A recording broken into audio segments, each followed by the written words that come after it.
So today a gentleman brought in this portable PA system for repair, and he said the only thing wrong with it is a switch.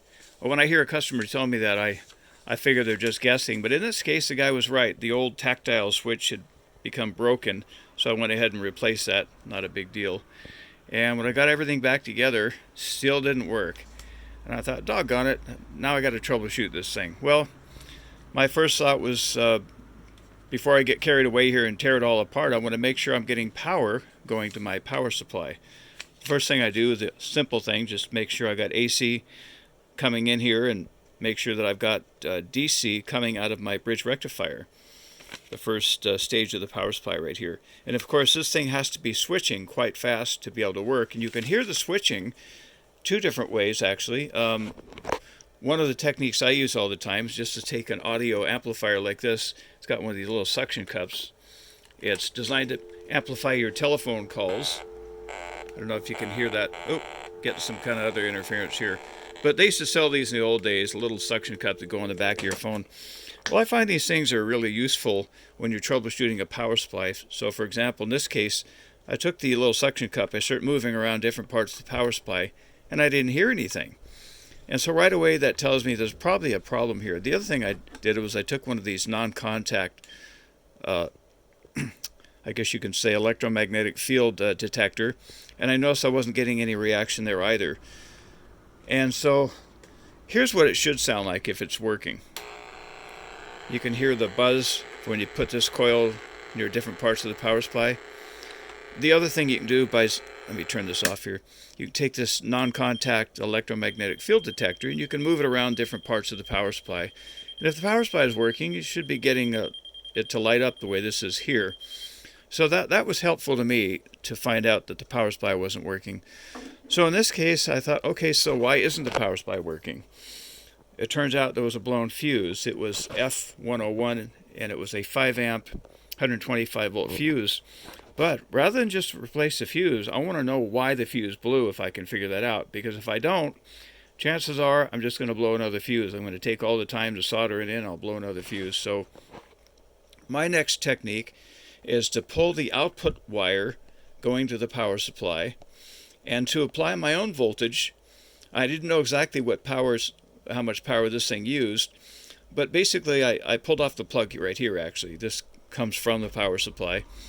And I injected my own voltage into the audio amplifier board here. And while I do that, I'm looking at my ampermeter. So I'll look at my ampermeter and I'll turn up the power slowly and I'll watch my current meter to let me know if it's starting to draw any current.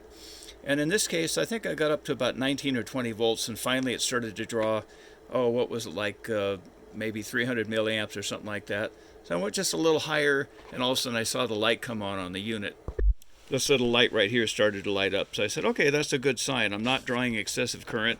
Because, a lot of times you can have an audio output transistor. If it's drawing excessive current, it's going to overload the power supply, and it's going to cause the fuse to blow and possibly cause some other problems too.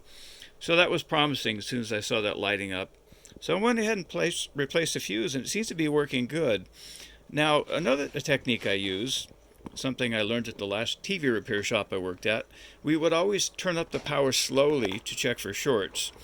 And while looking at a watt meter in this case, I happen to have this old Maytag watt meter here. If you have an amp meter, you can do the same thing.